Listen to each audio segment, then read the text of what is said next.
Olá pessoal que nos assiste, tudo bem com vocês? Eu sou Robert Maleuri. E eu, Robismar Pereira. Nós vamos fazer o R2, o mais novo programa de debates do Portal Iluminar. Pessoal, aqui nós vamos falar um pouquinho hoje, um pouco de cada, né, Robert? Verdade. Eu vou falar dois temas políticos, eu vou sempre estar falando sobre temas políticos, né? E o Robert vai estar falando aí sobre alguns temas, né, Robert? Diversos, Sempre, toda semana, a gente vai escolher dois temas diferentes e vocês podem interagir, pedir temas nos comentários nas redes sociais, nos comentários no YouTube, né? Então, os temas que vocês pedirem, nós vamos dar uma estudada e...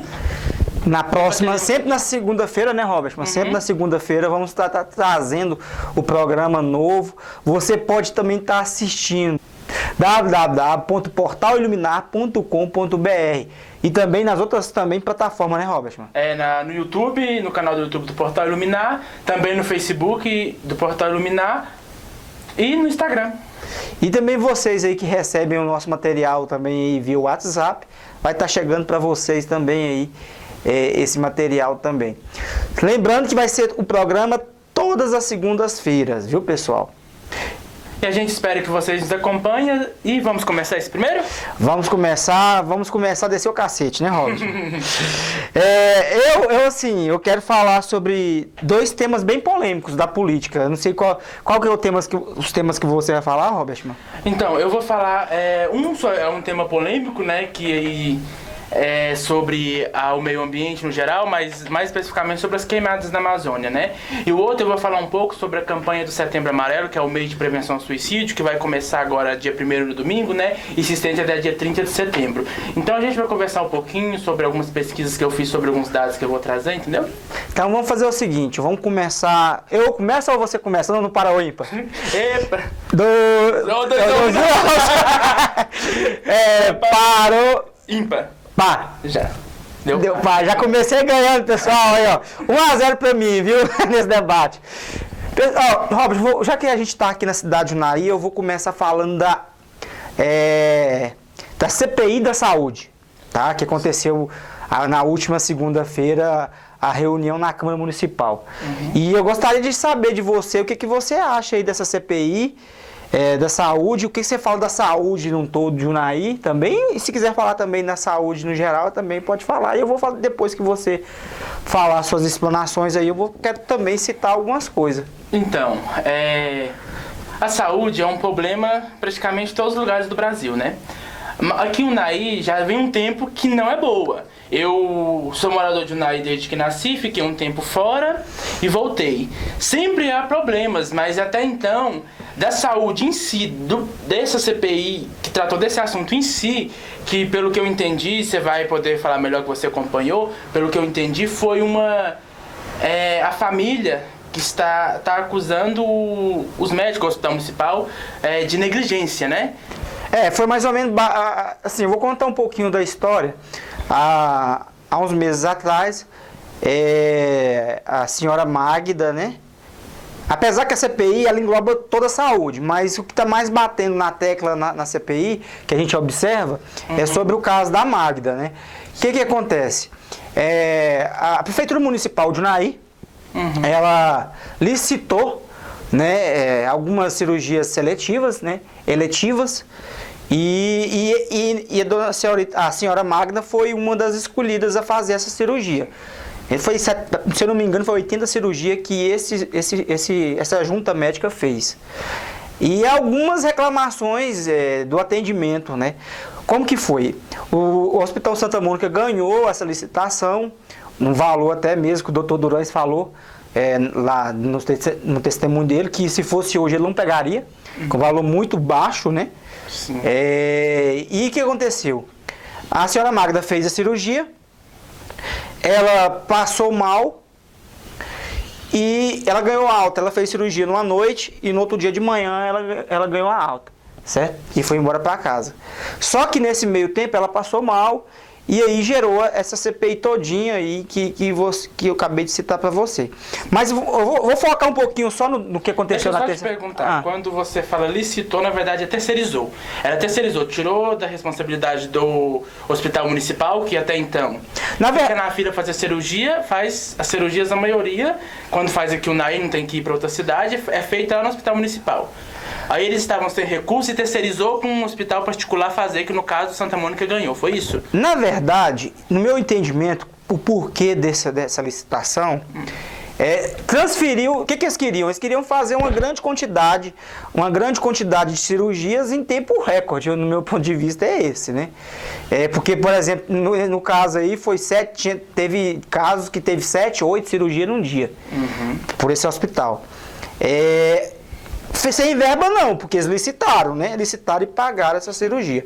O que mais me assusta nesse contrato é que o contrato até já não existe mais, esse contrato, ele encerrou. O que mais me assusta nele é porque quem fazia a cirurgia era o Hospital Santa Mônica, no caso, e quem tinha responsabilidade após a alta era o Hospital Municipal. O que mais me chamou a atenção nesse caso foi isso, entendeu?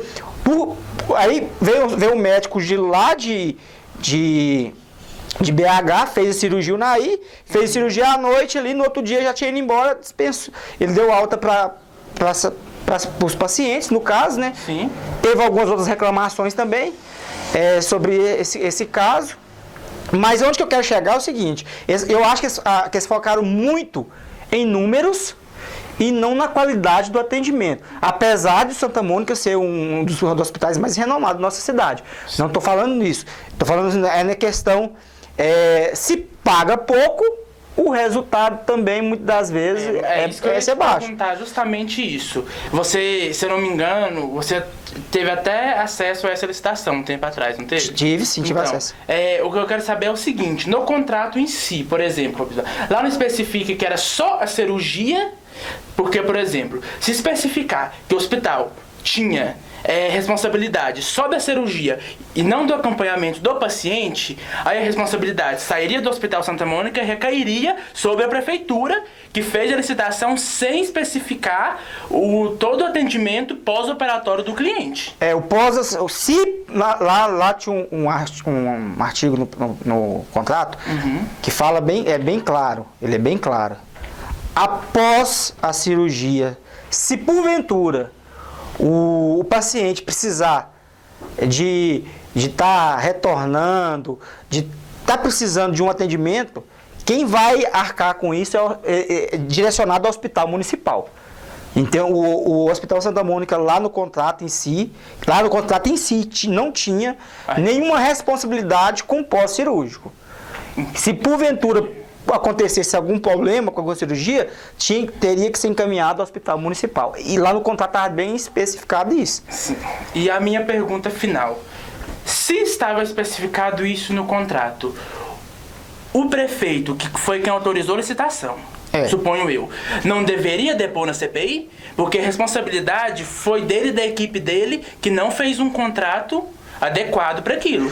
Pois é, até agora que depois na CPI foi o rapaz responsável pela central de regulação, né? Os 3 médicos que fizeram a cirurgia, que eram responsáveis pela cirurgia da senhora Magda, e também, se eu não estiver enganado, o representante da terceirização da saúde, o advogado esteve, mas não teve nenhum representante, só teve um representante na reunião. Mas ele não falou e não fez depoimento. Sim. Então, assim, até o momento, quem fez o depoimento e algumas pessoas fazendo reclamações sobre o atendimento sobre esses contratos. Algumas pessoas, teve até uma advogada que representou também alguns pacientes, e também teve a família, né? O esposo da senhora Magda, o filho, se eu não estiver enganado, e também a irmã, a Érica. Né? Teve sobre debate. O que eu quero falar no seguinte, eu quero chegar nesse ponto final, para a gente encerrar esse assunto, é que a gente observa que a CPI, alguns vereadores não estão preparados para fazer perguntas técnicas na área de saúde. Ficou bem claro nessa última terça-feira. Alguns vereador começa a contar uma história, quer se vangloriar sobre que ele sabe, que ele não deixou de saber, se vangloriar sobre aquilo, e depois de contar uma história da carochinha lá, várias histórias, aí ele vai lá e faz uma pergunta ou elogia as pessoas, né? Eles não têm objetividade. Eu observei isso. Alguns vereadores até têm objetividade. Chega, pergunta e o médico responde, e ele pergunta de novo, o outro vereador também questiona. Só que então, a gente observa que alguns vereadores estão pisando em ovos, em perguntar para algumas pessoas. Eles se interessam mais em se autopromover do que descobrir onde está o problema, seria isso? Fato, você falou a palavra correta, seria isso. Entendi. E vamos passar para o seu assunto, porque senão nós vamos falar aqui a noite inteira, e a CPI também não acabou, né? Vamos estar acompanhando essa CPI, vamos trazer mais coisas novas. A gente vai falar bastante coisa sobre essa CPI aí ainda, com certeza. E lembrando também que foi assinado também na Câmara Municipal, só para encerrar, a CPI do IPTU. Ou seja, mais assunto polêmico aí. Pois é, bom. Eu vou falar um pouquinho, você vai me questionar aí também, sobre essa recente crise que se estende na Amazônia, né? Quando eu falo na Amazônia, eu falo em todos os territórios da Amazônia no qual está havendo queimadas, né? Que a gente sabe que há na Bolívia, há muito aqui no Brasil. Mas eu fui questionado até nas minhas redes sociais, quando eu fiz um post sobre isso, por que eu só falo do Brasil? Por que, por exemplo, eu não cobro? Um seguidor mesmo questionou, por que eu não cobro da Bolívia, por exemplo? Eu simplesmente respondi para ele, eu sou brasileiro. Eu não moro na Bolívia. Se eu morasse na Bolívia, eu cobrava do governo deles. Entendeu? Mas é isso. Uma coisa que eu queria falar para você, uma pergunta, na verdade. Queimada na Amazônia já vem há muito tempo, correto? Há muitos anos. Não é da agora. Não. Você não acha, no seu ponto de vista, você não acha que a esquerda está aproveitando isso para estar batendo no governo também, não? Assim, a briga de direita e esquerda é um caso sério, porque, por exemplo, foram registrados altos índices de queimadas também lá em 2004, que ele estava no governo. Lula, né? Uhum. Que é esquerda. Então, o que acontece? Eles usaram isso para bater também.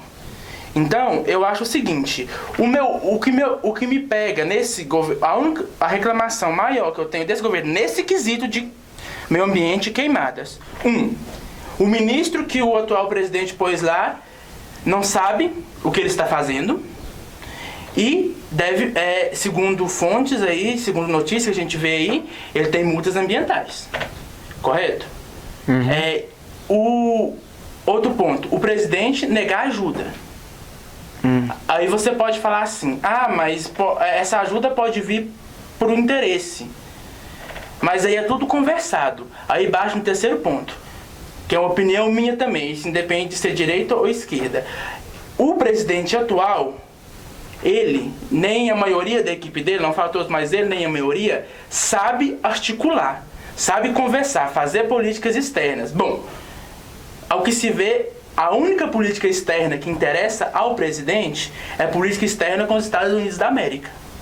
Entendeu? Então, o que eu bato nisso, às vezes a pessoa fala, você só sabe criticar o atual presidente, ele ganhou, se não era o seu, deixa ele governar os 4 anos. O que eu falo é o seguinte, a falta de articulação de política externa e também a irresponsabilidade dele sobre fazer certos comentários na rede social dele. Aí eu não sei se é equipe, mas se é equipe é porque ele permite.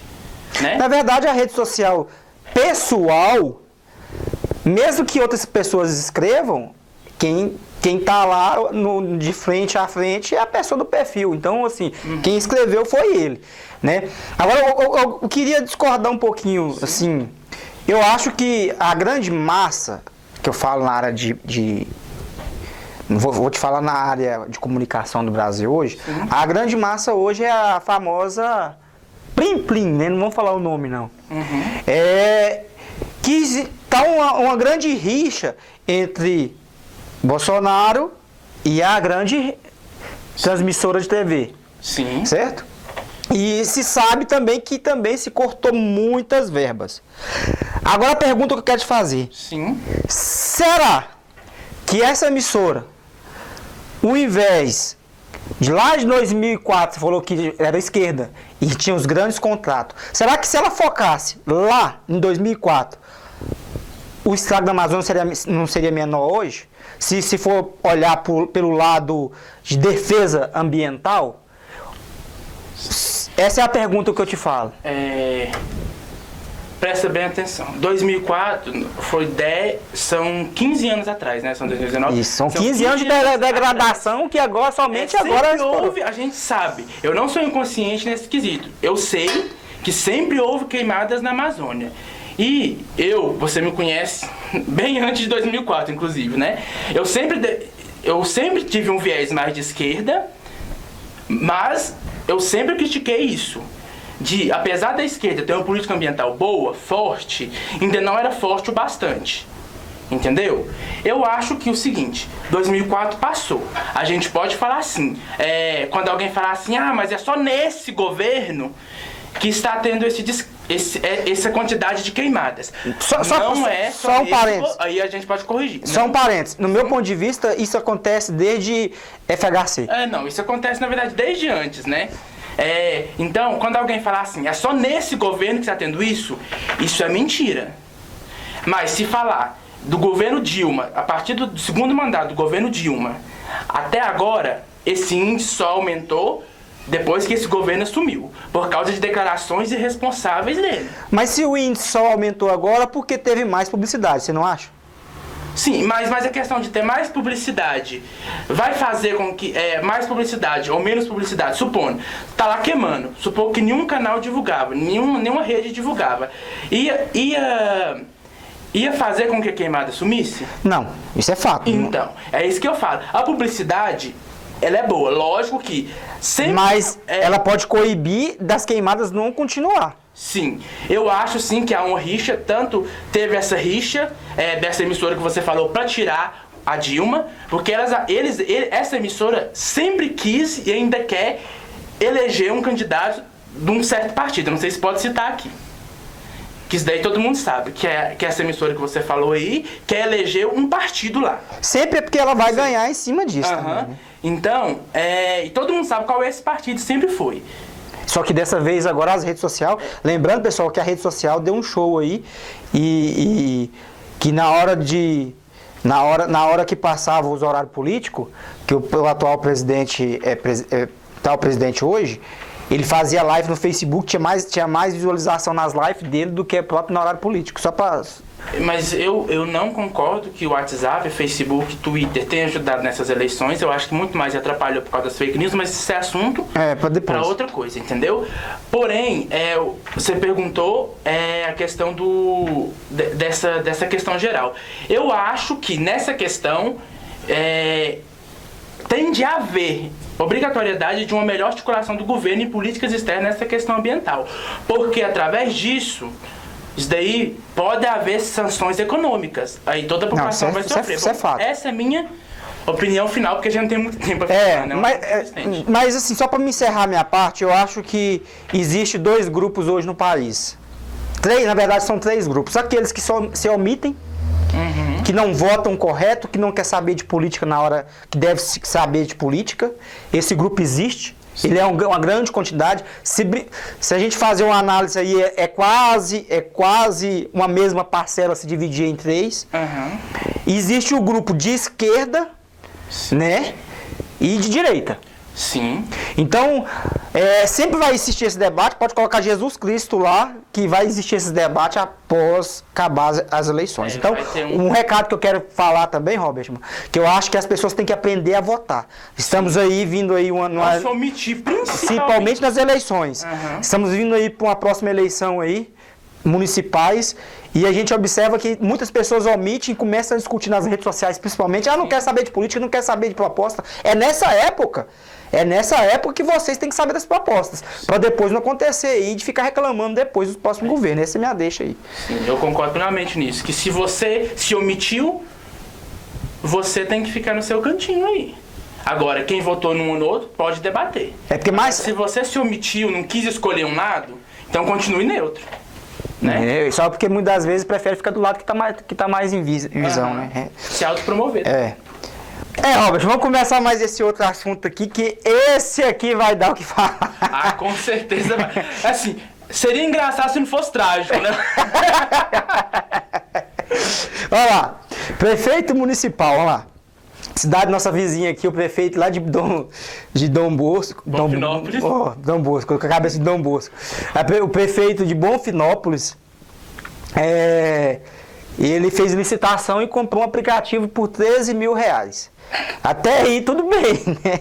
Comprar um aplicativo, uma forma de se comunicar, né? Beleza, até aí tudo bem. Só que aí, eu vou te contar o que aconteceu. Os vereadores ficaram indignados. Foram para a Câmara e desceram o cacete. Porque, segundo os vereadores lá, até tem uma fala aqui do vereador que eu quero bem...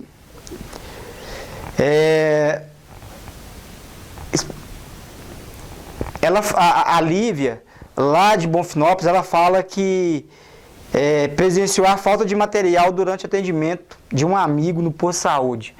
E o texto, o título da matéria aqui fala: com falta de medicamento e material básico, na saúde, a prefeitura gasta R$13 mil com aplicativo de celular. Até aí tudo bem. Vamos lá!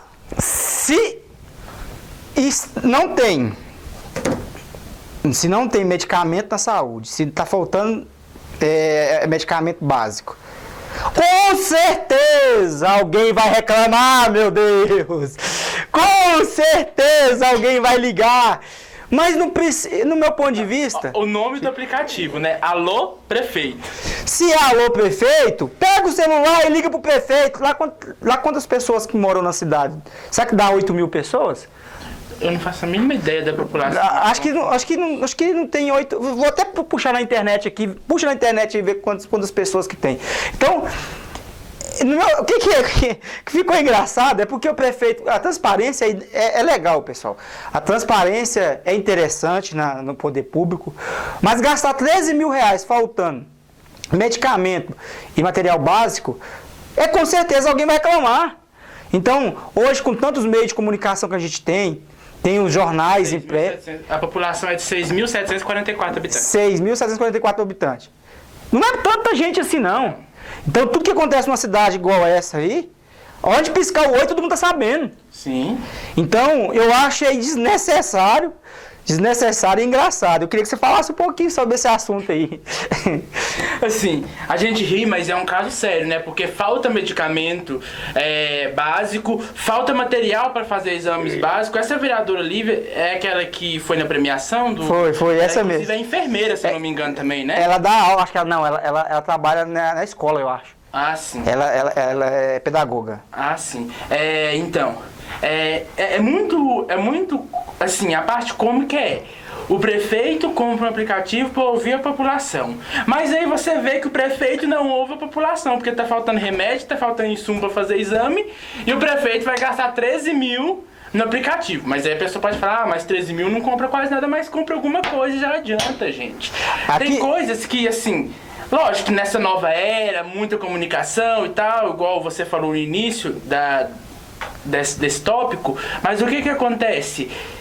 Não é a prioridade de uma cidade com 7.600 e poucos 700 e poucos habitantes ter um aplicativo para falar direto com o prefeito, gente. E isso não deve ser prioridade. Na verdade, isso não deve ser prioridade de cidade nenhuma. Se a cidade estiver sobrando, ótimo. Mas se não tiver... Mas assim, até eu tenho um contrato aqui, conversando com algumas pessoas, falaram que por lei tem que ter alguma coisa para as pessoas estar comunicando com o poder executivo. Beleza, tem que estar. Mas será que não tem um site da prefeitura que poderia colocar uma aba lá no site e falar assim, faça suas denúncias? Sim. Seria bem mais fácil? Aqui eu pego meu telefone aqui, vou lá e consigo fazer a denúncia? Sim. Ou fazer a reclamação? Por que cargas d'água gastar R$13 mil com um aplicativo que muitas das vezes, pessoal, se eu não estiver enganado, até o site do portal Bonfinópolis aqui fez um levantamento aqui, eu vou achar aqui, que eu acho que sairia por R$600, parece lá, o custo. Aqui, ó. Plano anual, R$528. Desconto pelo plano anual, R$216. Total do custo, R$316, R$312. Deixou de gastar. Gastou R$13.000. Em vez de ter gastado aqui, poder ter feito aqui, igual o portal lá de Bonfinópolis lá fez o levantamento, deu 312 e atendido da mesma forma, porque a população não é tão grande assim, sim, o aplicativo não ia pesar tanto. Então, assim, eu acho que o dinheiro público tem que ter mais atenção em gastar. Eu até conheço o prefeito de Bonfinópolis, é uma das prefeituras, a sede da prefeitura mais bonita da nossa região aqui, mas dessa vez ele pisou na bola. Pisou, escorregou na casca de banana aí, porque gastar R$13.000. Necessidade de gastar um gasto desse tamanho. E o mais engraçado, pra perturbar ele, né? Então, imagina a quantidade de reclamação pedindo remédio que tá faltando. Se não tem saúde, se não tem remédio, liga lá no Alô Prefeito, pessoal. Agora vocês vão ligar no Alô Prefeito pra reclamar. Aí, quem sabe, eles vão mandar pro mototáxi pra vocês, né? Liga pro Alô Prefeito, eles mandam pelo mototáxi. Chega lá com remédio, né? Chega com remédio pra você, só pode isso, porque todo mundo sabe que as prefeituras tá passando aí por recessão, por uma grande dificuldade financeira, vai gastar R$13.000 com um aplicativo desse. Faz uma página no Facebook de reclamação, faz no próprio site da prefeitura, ou até mesmo tem um site lá na cidade, lá o portal Bonfinópolis de Minas, faz um contrato com o portal Bonfinópolis de Minas, pra tá colocando na aba dele lá, se todo mundo acessa o portal dele lá, coloca lá uma aba, um banner, onde ele vai clicar lá e vai direto pro site da prefeitura. Bem mais fácil, bem mais em conta. Então, pessoal, eu acho dessa vez, prefeito, o senhor só causou aí, foi muita polêmica na Câmara Municipal. Quis fazer uma coisa revolucionária, mas esqueceu do básico. É o básico, que é cuidar da população, né? Além de ouvir, o principal é cuidar. Se cuidar, muitas das vezes, não vai ter reclamação, não precisa nem desse alô prefeito. Cuidado, demonstra que está ouvindo, né? Então, o senhor pisou na bola, escorregou na casca de banana dessa vez aí, viu? Vamos pro próximo aí, Robert. Então, o próximo tema, eu vou falar um pouco. Nós estamos agora entrando em setembro, amanhã já é 1º de setembro, não, hoje é 2 de setembro, né? E nós estamos aí, nós fazemos a campanha nacional, se eu não me engano é ao redor do mundo também, sobre o Setembro Amarelo, que é uma campanha de prevenção ao suicídio. Aí eu pesquisei alguns dados na OMS, para quem não sabe, a OMS é a Organização Mundial de Saúde, e também dados na Unifesp, que é a Universidade Federal de São Paulo, e que mostram dados muito chocantes sobre o suicídio no Brasil, né? E o primeiro dado que eu gostaria de apresentar para vocês é o seguinte: o suicídio nos últimos anos vem diminuindo em escala global. Porém, diminuindo ou aumentando? Diminuindo em escala global no mundo, né? Uhum. Porém, no Brasil, contrariando essa estatística, e entre jovens de 9 a 19 anos, de 10 a 19 anos, desculpa, esse número, em vez de diminuir, aumentou em 24%. E onde aumentou? Foi nos 5 maiores centros urbanos do Brasil, que é São Paulo, Rio de Janeiro, Belo Horizonte, Porto Alegre e Recife. Nessas 5 cidades brasileiras, a taxa de suicídio entre jovens de 10 a 19 anos aumentou em 24%. Robert, eu queria fazer até um questionamento sobre... É uma coisa que deve ser falado, deve ser anunciado. Até vai ser a campanha aí do site Portal Iluminar nesse mês de setembro. Mas isso é mais uma pergunta. No seu ponto de vista, hoje com a tecnologia, o jovem, ele não está ficando muito no mundinho fechado dele, só conversando via a parte eletrônica, e não está tendo aquele diálogo mais entre si, contato, e isso não está causando essas depressões, que depressão acaba que leva a depressão, e essa depressão leva ao suicídio, né? Sim. É um fator, eu não discordo que seja um fator. As redes sociais ainda tem um fator mais agravante, que você falou, as redes sociais é conectada ao mundo, e muitas vezes as redes sociais provocam no jovem um sentimento de angústia por não se encaixar em determinado padrão. Porque quando você posta uma foto numa rede social, por exemplo, que muitas das vezes você não se encaixa no padrão da maioria, o bullying, que hoje também é uma das principais causas de suicídio, leva à depressão. E a rede social, nessa facilidade de conexão com a maior parte de pessoas possíveis, agravou esse bullying. Porque antes talvez havia muito bullying ali na escola, mas você ia da escola para casa, você ia pensando aquilo, te provocava uma angústia, mas hoje você pode sofrer o bullying na escola e chegar em casa e continuar sofrendo com seus colegas de escola na rede social, por exemplo, um exemplo. Então sim, eu acho que a rede social é um agravante para o aumento da depressão e, em consequência disso, o aumento do suicídio. É um agravante. Outro ponto também que eu queria falar, eu não tenho certeza sobre isso que eu vou falar. Sim. Que a rede social, ela te traz, uma sensação que muitas das vezes você está num patamar e logo em seguida você está em outro patamar.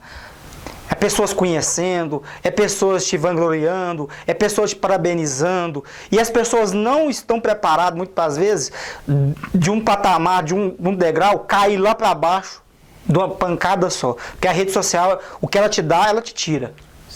Então, eu observo que muitos blogueiros, muitas pessoas que trabalham na rede social, a gente vê, teve recentemente aí, que o Whindersson Nunes lá, era famoso, todo mundo falava de Whindersson Nunes, de repente fala que ele estava em depressão,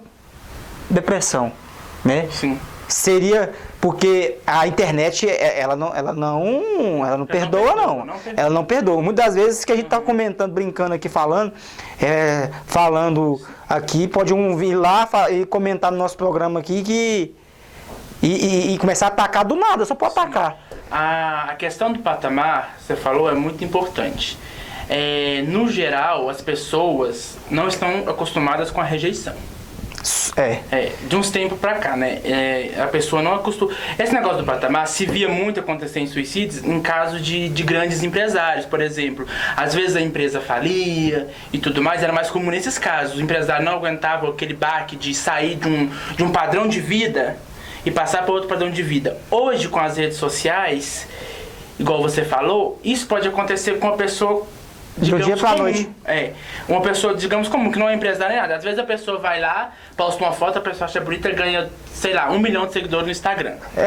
O caso mais recente aí é o Tiringa, o Charles e o Tiringa lá, que é muito engraçado os quadros, fica sacaneando um ao outro. Uhum. E explodiu nas redes sociais. Então, isso é um caso que você acabou de citar. Sim, então. Então é muito delicado esse assunto. E quando se trata de jovens, tem um dado mais alarmante ainda. Que dessa estatística dos 24%, a maioria que se suicidam são jovens do sexo masculino. Mas tem alguma explicativa sobre isso? A explicativa disso jovens do sexo masculino têm um contato prematuro com drogas, e jovens do sexo masculino têm mais dificuldade de procurar a ajuda de um profissional. Aí os próprios pesquisadores da Unifesp, o professor psiquiátrico, um deles que realizou essa pesquisa aqui para o Brasil, ele disse o seguinte, que culturalmente é ensinado para o jovem do sexo masculino que o homem não pode sentir. Raramente um homem pode reclamar de uma doença ali e outra aqui, entendeu? Então isso talvez, isso alinhado a coisa da rede social, do bullying na rede social, isso faz com que o jovem se sinta introvertido. E ele não procura ajuda, ele vai a fundo no caminho das drogas e com isso eles têm mais facilidade de acesso a armas letais que faz com que eles se matem. Então, pessoal, é um tema bem interessante. Esse mês de setembro aí a gente vai trazer mais coisas sobre esse assunto que eu acho que é interessante debater. Mas vamos encerrar aqui, né, pessoal, esse primeiro programa. Desculpem alguns erros que acontecem, que é um programa é o primeiro programa de muitos que vão vir. Sim. Né? Vai ter hora que vai ser descontraído, vai ter hora que vai falar, a gente vai conversar coisa séria igual a essa que a gente está conversando aqui agora, que é muito preocupante. E deixo aqui para vocês aí minhas considerações finais, são essas, e sempre falo, Acesse lá www.portaliluminar.com.br. Vocês vão ver lá, vai ter o Iluminar Notícias também, que traz notícias da nossa região, que é todas as sextas-feiras, e esse agora, o R2, Iluminar em Debate. Né? Essas são minhas considerações finais. E compartilhe, mete o dedo aí a compartilhar, a curtir, porque queremos estourar, e não pro ego, mas está levando informações igual essas, interessantes aí, do Setembro Amarelo aí, que é interessante para todos os jovens, né? Quem sabe a gente pode salvar uma vida com essas conversas. Sim, então, quero agradecer, convidar todos vocês para assistirem em www.portaliluminar.com.br, também nas redes sociais do Portal Iluminar, e até o próximo vídeo. Muito obrigado a todos. Até mais, e não escorrega na casca de banana, hein? Até a próxima.